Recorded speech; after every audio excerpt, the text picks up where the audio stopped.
Seorang ketua RT di Banjarnegara, Jawa Tengah nekat melecehkan tetangganya.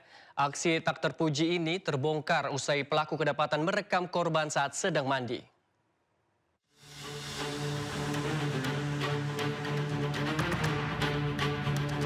Seorang ketua RT di Karangkobar, Banjarnegara, Jawa Tengah nekat merekam tetangganya saat sedang mandi dengan ponselnya.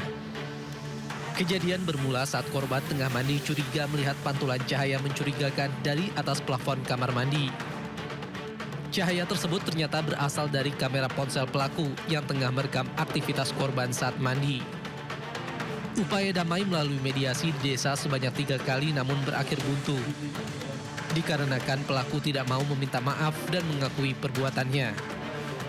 Pihak keluarga korban tegas menolak berdamai dan memilih menyeret kasus ini ke ranah hukum karena privasi korban telah dilecehkan. Kasus tersebut memang benar-benar warga kami dan kami sudah berusaha semaksimal mungkin untuk bisa menyelesaikan di tingkat desa secara kekeluargaan. Artinya sudah dimediasi, Pak? Sudah. Karena mengalami satu jalan buntu, akhirnya pihak korban melakukan langkah jalur hukum. Masih melakukan penyelidikan dan sudah melakukan pemeriksaan terhadap klarifikasi terhadap orang-orang yang perlu kami mintai keterangannya. Kurang lebih ada 5 orang. Korban berharap proses hukum berjalan transparan, terlebih pelaku adalah tokoh masyarakat yang seharusnya memberikan rasa aman. Ibu tiri bocah Nizam yang tewas dianiaya di Sukabumi, Jawa Barat ditetapkan tersangka. Pelaku yang merupakan ASN penyuluh agama menganiaya Nizam selama 2 tahun sejak 2023.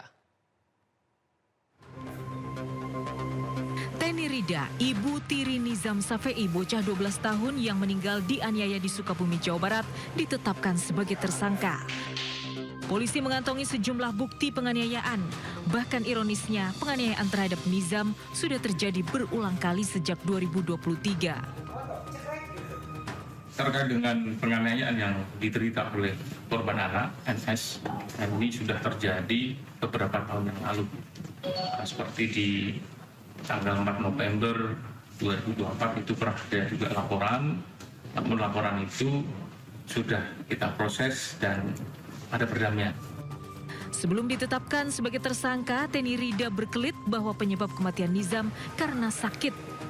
Bahkan dalam sebuah rekaman audio, Teni sempat emosi saat ia dikaitkan dengan kematian anak tirinya. Pokoknya ini kan gini, Pak, kalau saya sih berharap ini tidak diperpanjang, tidak dipersulit, tidak dipermasalahkan. Toh anak saya kan sudah hilang, sudah tidak ada. Saya berduka ini. Apa dengan adanya diotopsi, dengan adanya dipiralkan, apa keuntungan buat saya? Anak tidak bisa hidup lagi. Anak sekarang dikuburkan di Pulasara harus pakai duit. Ada tidak sih yang membantu saya, kan gitu. Selain dijerat ancaman pidana 15 tahun penjara, Teni Rida yang merupakan ASN PPPK penyuluh agama di Kementerian Agama Sukabumi juga terancam dipecat dari pekerjaannya. Dari Sukabumi, Jawa Barat, Budi Setiawan, iNews melaporkan. Pemirsa, ironi anggaran di Kalimantan Timur menjadi perbincangan di media sosial. Muncul kabar pengadaan mobil dinas SUV hybrid senilai 8,5 miliar rupiah untuk Gubernur Kalimantan Timur menuai kontroversi. Sejumlah netizen menyayangkan kabar pengadaan mobil dinas SUV hybrid senilai 8,5 miliar rupiah untuk Gubernur Kalimantan Timur. Warga mempertanyakan prioritas penggunaan APBD dan menunggu kejelasan dari pemerintah daerah. Warga menilai saat ini yang harus diutamakan adalah perbaikan jalan di Kalimantan Timur, bukan membeli mobil mahal. Namun Gubernur Kaltim membantah akan hal itu dan menjelaskan bahwa mobil tersebut saat ini di Jakarta untuk kebutuhan pemerintah daerah dan telah disetujui. Mobil, ya kepada teman-temanku semuanya, kita sedang berpuasa, tolong tidak terlalu banyak gibahnya. Nanti dosanya berlipat ganda, ya kan. Berkaitan dengan mobil, sampai hari ini Pemprov Kaltim belum menyediakan kami mobil untuk di Kalimantan Timur. Jadi tidak ada mobilnya. Mobil yang ada hari ini adalah mobil pribadi kami pergunakan. Mobil kami tadi sayang tidak tampilkan di sini, hancur semuanya. Tapi nggak ada masalah, ini untuk masyarakat Kalimantan Timur. Mobil Pemprov Kaltim itu baru tersedia yang ada di Jakarta. Di Jakarta, kenapa di Jakarta? Pertama adalah untuk melaksanakan kegiatan-kegiatan menunjang kegiatan-kegiatan kepala daerah. Kalimantan Timur adalah ibu kota Nusantara. Kalimantan Timur adalah miniatur daripada Indonesia. Tamu daripada Kalimantan Timur itu bukan hanya kepala daerah se-Indonesia, tetapi juga adalah dari global. Masa iya kepala daerahnya pakai mobilnya ala kadarnya? Jangan dong. Iya kan? Jaga dong marwahnya Kaltim. Ini marwahnya Kaltim, marwahnya masyarakat Kalimantan Timur. Mobilnya ada di Jakarta. Iya, mobilnya ada di sini. Sementara itu beginilah kondisi sebagian jalan di Kalimantan Timur.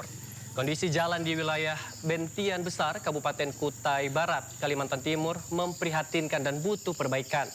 Jalan utama yang menjadi penghubung antara Provinsi Kalimantan Timur dan Kalimantan Tengah mengalami kerusakan dan menghambat aktivitas warga. Berdasarkan data Ditjen Bina Marga Kementerian Pekerjaan Umum dan Perumahan Rakyat, terungkap bahwa Kalimantan Tengah dan Kalimantan Timur memiliki jalan nasional rusak terparah se-Indonesia. Namun menurut Sekretaris Daerah Provinsi Kalimantan Timur, Sri Wahyuni, mobil yang dibeli tersebut justru untuk memudahkan tugas gubernur saat melihat dan melintasi medan sulit di Kalimantan Timur.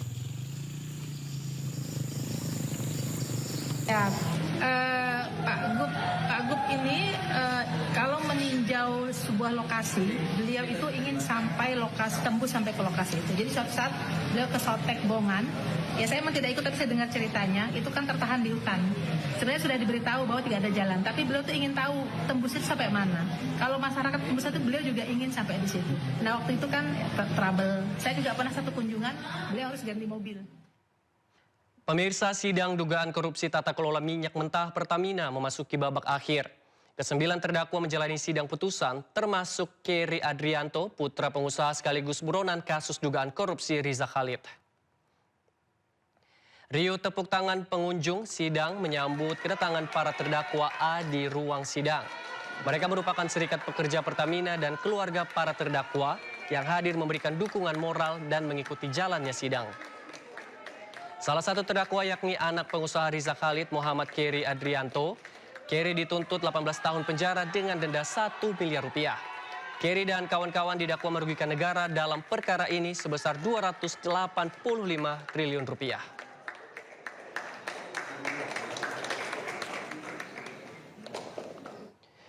Menjelang sidang putusan tersebut, sejumlah perwakilan Serikat Pekerja Pertamina dan anggota keluarga para terdakwa hadir untuk memberikan dukungan dan simpati mereka.